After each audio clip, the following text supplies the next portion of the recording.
c'est ce volume, cette espèce de chair qu'on avait dans le vin et qui lui donnait une douceur, une rondeur. Les notes de vieux cuir, de sous-bois, mais c'est délicatement truffé. Une explosion de saveurs en bouche et on va aller sur des notes de truffes, de framboises. Couleur très sombre, très noire, avec forcément un petit peu des reflets cuivrés sur le verre.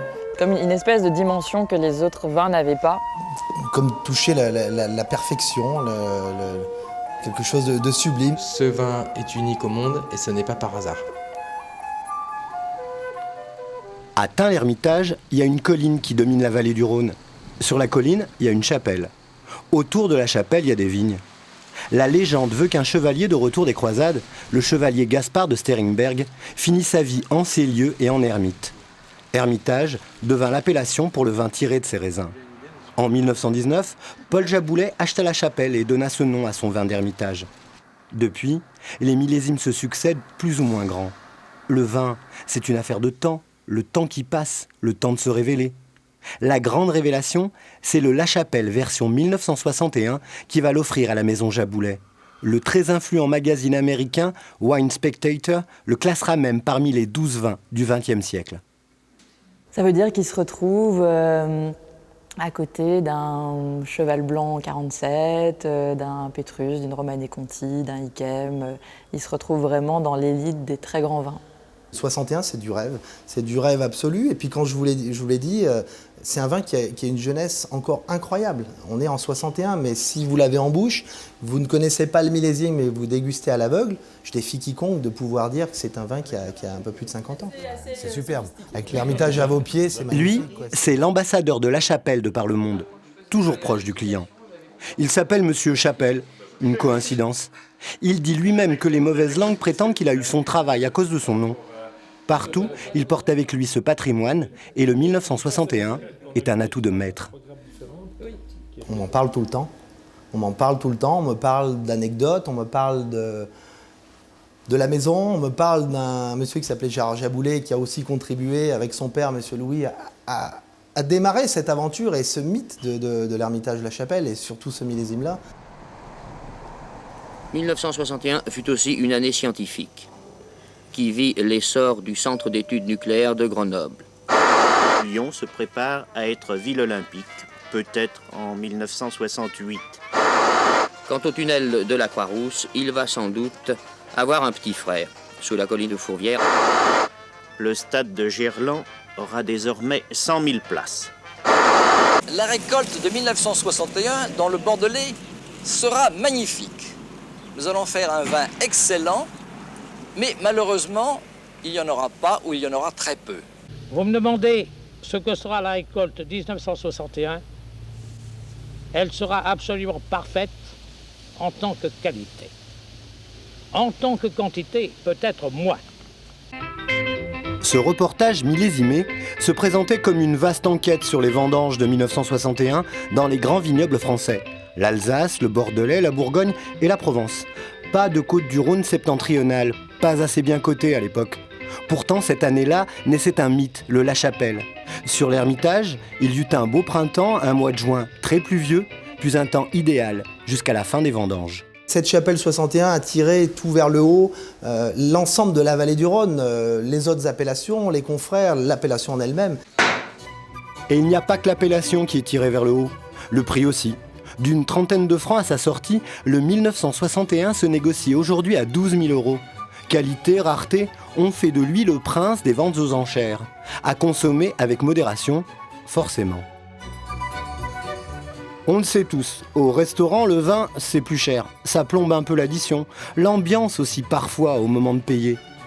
Dans la cave de ce 3 étoiles de Valence, il n'y a que le gratin, le grand monde des grands crus, et puis une rareté, la dernière du stock. Voilà, et voilà la bouteille mythique, 61, Hermitage de la Chapelle. Son prix sur table, 25 000 €, ça pousse encore plus à la modération. Et si un jour, quelqu'un arrive et vous dit tiens, vous allez me mettre une petite La Chapelle 61, ça sera quoi votre sentiment à ce moment-là? Mon sentiment, c'est que mon cœur va vibrer, et puis je serais heureux de la vendre, mais malheureusement, j'en aurais plus. On rentre effectivement dans le domaine du luxe, dans le domaine de la... on touche des collectionneurs, on touche effectivement des gens qui sont prêts à payer des sommes folles pour ces vins. Après, c'est pas quelque chose qu'on contrôle en fait. Le vin va vivre sa vie et va créer sa valeur, sa rareté. Donc oui, on frôle l'art, on frôle et on est dans le luxe. Les spécialistes du vin disent qu'il y a ceux qui ont bu du La Chapelle 1961 et les autres. Dans la deuxième catégorie, on est très très nombreux. Lui, il est caviste. Il s'appelle Monsieur Jaboulet. Encore une coïncidence et puis ça s'écrit pas pareil. Il appartient à la catégorie des autres.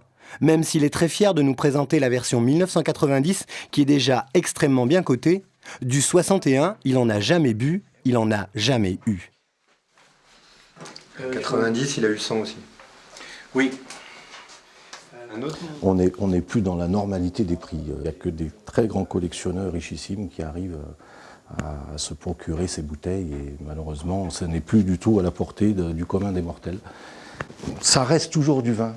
Une bouteille de vin, aussi grande soit-elle, ça reste toujours du vin.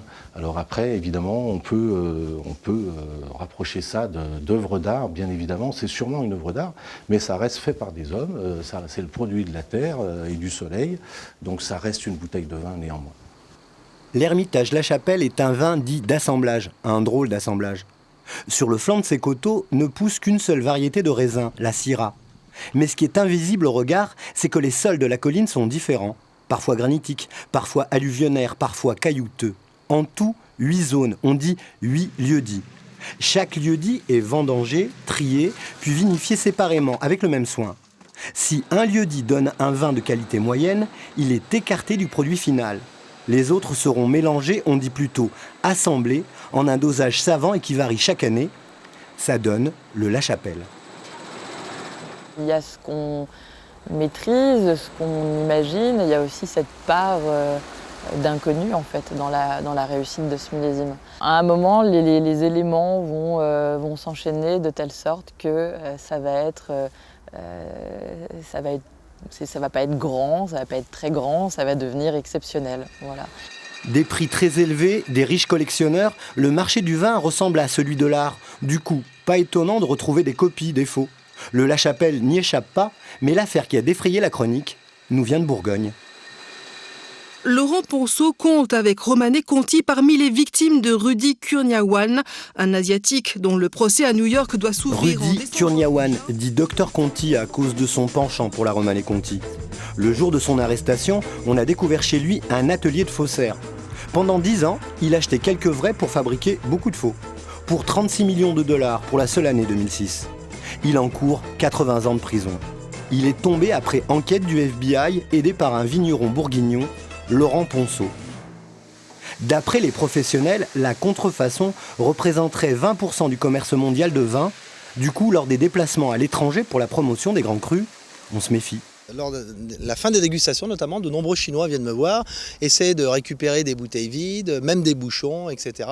Donc je suis ferme là-dessus, je ne leur les donne pas, même si c'est pour des collectionneurs qui partent d'un bon sentiment au départ. Non, je macule les bouteilles avec un marqueur, il m'arrive même de briser certaines bouteilles, de les casser complètement, notamment à Hong Kong, parce qu'on ne veut pas alimenter ce marché-là, et je crois que de nombreux confrères le font aussi, parce qu'il y a une forte demande, effectivement. Pour se protéger des faussaires, les bouteilles sont désormais numérotées, marquées au laser. Puis, pour les grands crus, des scellés-à-bulles sont collés sur la capsule. Ils comportent différents codes, c'est comme une empreinte digitale propre à chaque flacon. La vie d'un grand vin, ça peut être long et compliqué. Grandeur et forcément décadence un jour.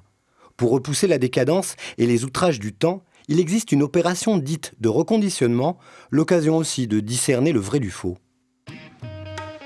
Prendre de la bouteille pour du vin, pas simple. La faiblesse pour les vieux crus, c'est le bouchon. Une fois le bouchon retiré, il faut protéger le vin avec du CO2. Un bout de glace carbonique et un ciel gazeux s'installe entre le liquide et le haut du goulot. Ça s'appelle l'inertage. Pour la pointe, il faut sacrifier une bouteille et puis un bouchon tout neuf. Et ce 1967 est reparti pour un tour.